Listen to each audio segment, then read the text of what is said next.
Backing up, not just me, Heather Johnson, you know her, you love her. She is the food hussy. Here with us again this morning. This is great because she's going to show us a vegetarian recipe for Lent. Slow down.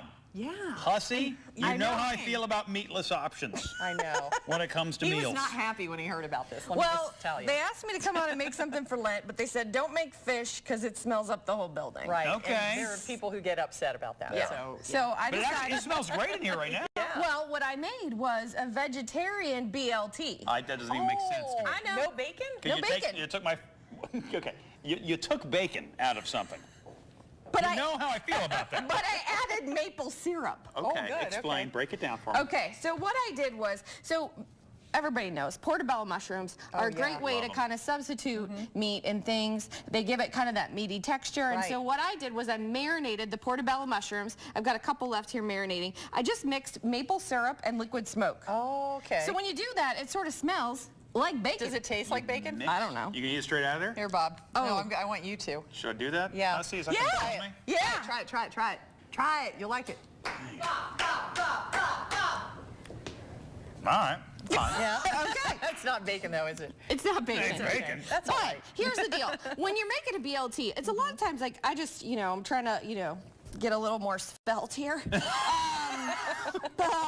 It's a long way to go. You look great. But the thing is when you're making a sandwich, like you put cheese on it, and you put all the stuff on it. But it's like when you put all the toppings on, like lettuce and tomatoes and all that kind of stuff, you kind of don't even notice that some things are missing. So like I tried this last night. You're trying to make it okay that I don't have bacon, Hussy. That's what she's doing. I know. She's But stacking them. Oh, what I'm gonna do is I'm gonna add a little guac. Go guac with it now. All So right. I'm gonna make it a little guac. All right. On here, well, I didn't make the guac, but I made it and packaged it. Mr. Lomax is in here checking out what's happening now. John's here, my bud. There's added pressure. So what we're going to do is just kind of tease you and kind of make you think that there's bacon on there. Okay. So we've got these portobello mushrooms that are already cooked up. I actually You cooked. sauteed them, right? So usually you're just like blending stuff and squeezing stuff out of a Ziploc bag. I bought this ginormous electric skillet. That's amazing. It's a cute little thing. It's the budget I get here at Local 12.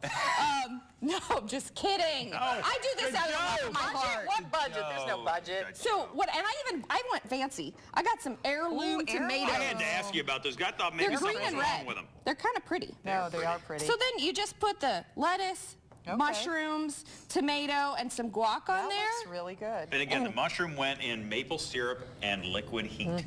Liquid smoke. Liquid Liquid smoke. Liquid heat. What is liquid heat? I rub that on my sore muscles. I don't think you want to eat that. Liniment. Liniment. Fine. You could go ahead and put cheese on this too, and it would still be vegetarian. That would be Oh, okay. yeah. It's just the thing is like you're just trying to tease yourself and like cover up the fact that you're not eating bacon. And the thing is if you make this for your kids, I bet that they're not even going to notice that this isn't bacon. Yeah. Can I eat this first? Yeah, since because there's no it's not real bacon, you can have at it. And I made two. So Jen, my vegetarian amiga. Oh, I like it. Okay, I do too. Like, It's delicious. It's a little messy. Sorry. for me, as a bacon person, it's never going to substitute bacon for me. But just as a sandwich, I could totally eat It is this. a good sandwich. Yeah.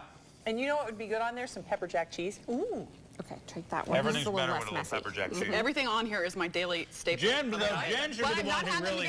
You should really speak to this, Jen. And let me just say, if we're talking about hussies in the building, I think Jen be looking like a hussy today. She look good. Wow. Leather dress on. Woo. Yeah, Work it. she's working it today. I got my sandwich, I got my That's dress. good, right? It's a sandwich and a dress. It's really good. That's And you know really what? good. you like easy, and that really was easy. Well, that's All the you thing. did Like, was marinate it, just sauteed them for a minute. there's no culinary skill required because I know that's the Herzog thumbs His up requirement. It was super simple. And if you wanted to get fancy and like make your own guac or something, I mean, you could do that if you wanted to. Yeah. You could make a whole little buffet thing and just let your kids put the toppings on. You guys want me to eat this other part of it It would too? be good. Go for it. Are you gonna? All right. That is the seal of approval right there. When he eats Bob's eating another one, an vegetables extra willingly. vegetarian item. That's very unusual. We have this recipe at local12.com. Be sure to like the Food Hussy on Facebook too. Thank you, Food Hussy. This is That was awesome. great. Will you read that? I will. It's 8:46, and today on Facebook, speaking of food, we're talking about what snack can you just not put down. And we'll show you what people are saying. What's yours? Meat.